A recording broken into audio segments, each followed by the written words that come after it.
Zenith study classes में आपका स्वागत है। इसके पहले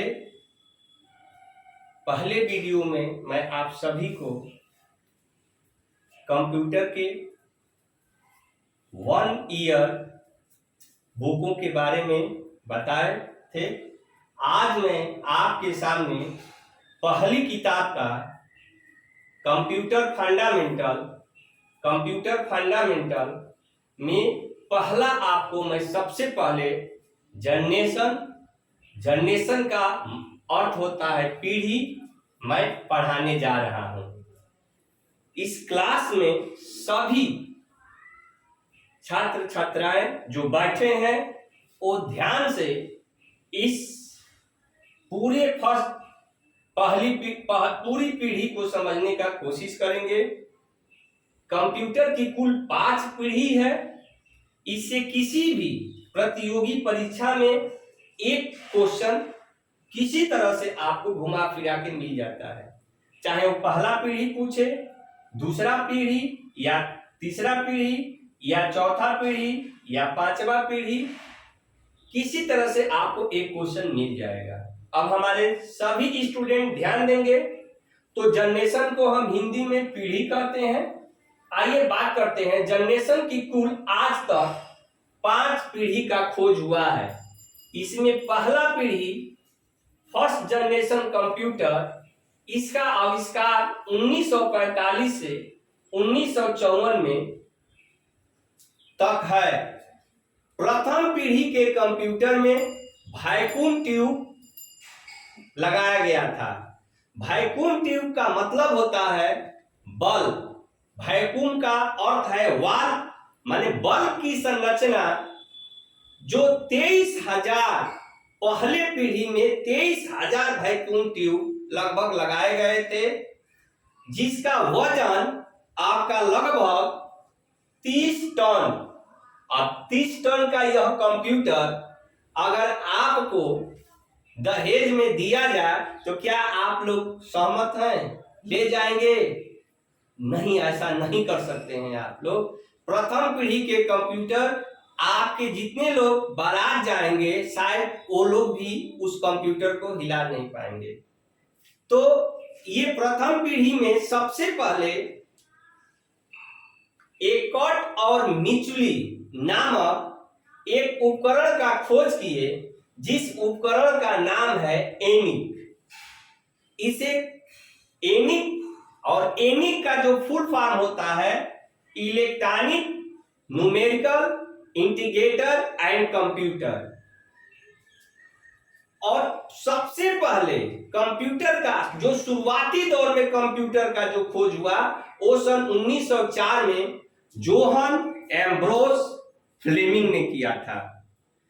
तो इस तरह से हमने आपको फर्स्ट पीढ़ी में कौन कौन से उपकरण खोज हुए, तो सबसे पहले एनियाक को खोज करने वाले एकॉट और मिचुली। इसके बाद आपका एक और उपकरण का खोज हुआ जिसका नाम था एडसाइड का फुल फॉर्म होता है electronic delay storage automatic calculator. इसके बाद पुनः एक उपकरण का खोज हुआ जिसका नाम एडवैक electronic discrete variable automatic computer. इसके बाद एक और उपकरण का खोज हुआ जिस उपकरण का नाम था यूनिबाइट यूनिवर्सल ऑटोमेटिक कंप्यूटर।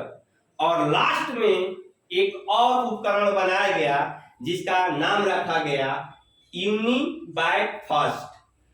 प्रथम पीढ़ी के जो भी कंप्यूटर बनाए गए, प्रथम पीढ़ी के कंप्यूटर बिल्कुल धीमे गति से कार्य करते थे, आकार में बहुत बड़ा होते थे, वजन 30 टन। इस तरह के प्रथम पीढ़ी में क्वेश्चन पूछता है कि प्रथम पीढ़ी में फर्स्ट जनरेशन में क्या लगा होता है, तो आपका उत्तर हुआ वैक्यूम ट्यूब। अब बात करते हैं हम सेकेंड पीढ़ी का। जैसा कि आप देख रहे हैं सेकेंड जनरेशन कंप्यूटर, सेकेंड पीढ़ी में एक ट्रांजिस्टर का खोज हुआ और ट्रांजिस्टर का खोज करने वाले अमेरिकन साइंटिस्ट विलियम शॉकले ने 1947 में खोज किया, जिसको 1950 में नोबेल पुरस्कार से सम्मानित किया गया। इस तरह से ट्रांजिस्टर का खोज होने के बाद प्रथम पीढ़ी के कंप्यूटर में अद्भुत परिवर्तन हुआ। बड़े से छोटे रूप में कंप्यूटर ट्रांजिस्टर की वजह से किया गया। इस तरह से ट्रांजिस्टर का खोज होने के बाद कंप्यूटर में उच्च स्तरीय प्रोग्रामिंग भाषाओं का विकास हुआ, और उच्च स्तरीय प्रोग्रामिंग भाषाओं का मतलब है कोबोल, फार्टेन जैसे उच्च स्तरीय प्रोग्रामिंग भाषा का विकास किया गया। द्वितीय पीढ़ी में संग्रह डिवाइस का आविष्कार किया गया, प्रिंटर और ऑपरेटिंग सिस्टम का प्रयोग होने लगा।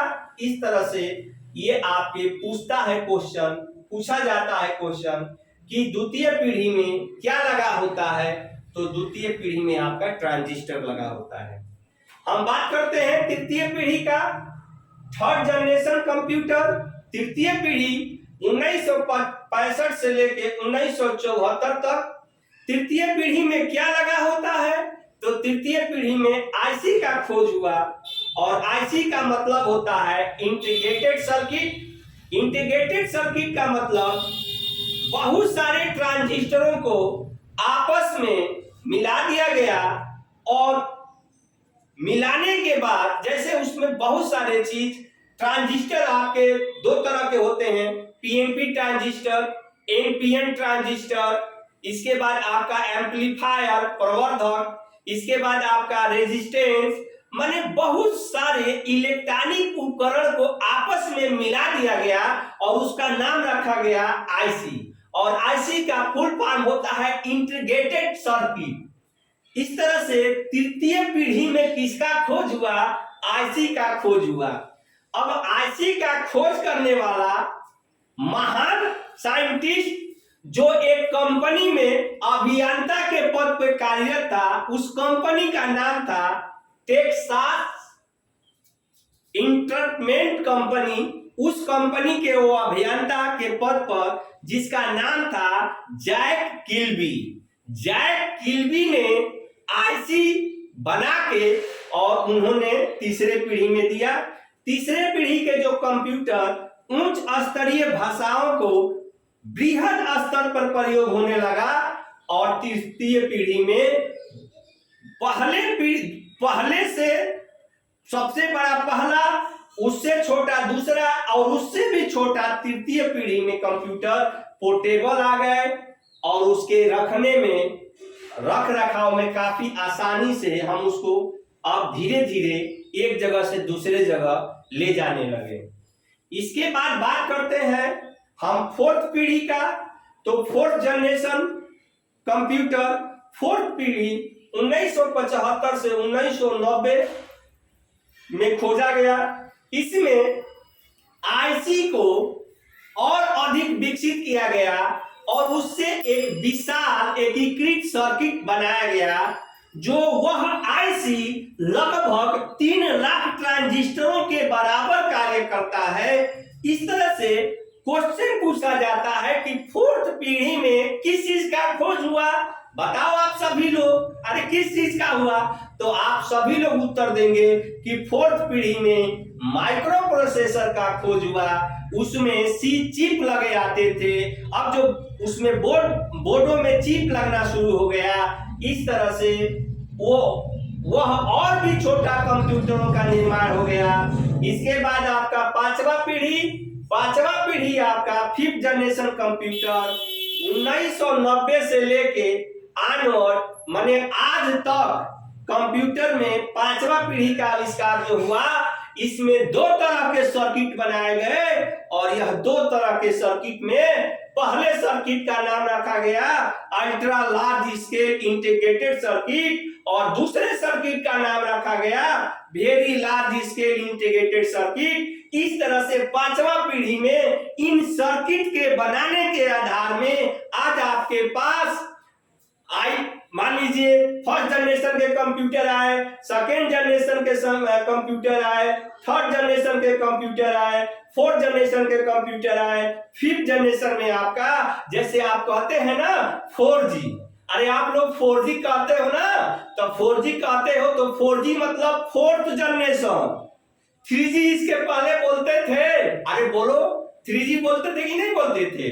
3G मतलब थर्ड जनरेशन, उसके पहले 2G आया, अब आ गया 5G, अब फिफ्थ जनरेशन की मोबाइल आ गई आज, तो आज आप यूज कर रहे हैं फिफ्थ जनरेशन। इस तरह से आपको आज के वीडियो में मैं जनरेशन के बारे में बताया।